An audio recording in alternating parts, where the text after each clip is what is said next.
How to recover a suspended Facebook account on Android. This tutorial shows you how to contact Facebook support directly through the Help Center. First, open your browser on your Android device and go to the Facebook Help Center. After that, under the Popular Topics section, tap on Login, Recovery, and Security.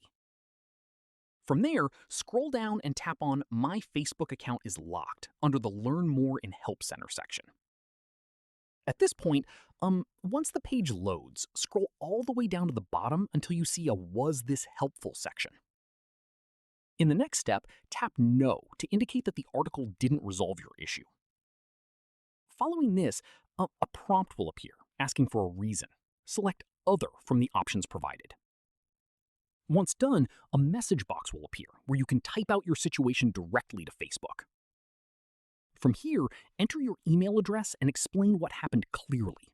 Let them know your account was suspended and that you haven't violated any rules or done anything wrong. At this stage, be as detailed as possible in your message and politely ask them to review your account and help you recover it. Finally, once you've written everything out, tap Submit to send your message and wait for Facebook's support team to get back to you. And that's it. If this guide helped you reach out to Facebook to recover your suspended account on your Android, give it a like, subscribe for more Facebook tutorials, and tap the bell icon for updates. See you in the next one.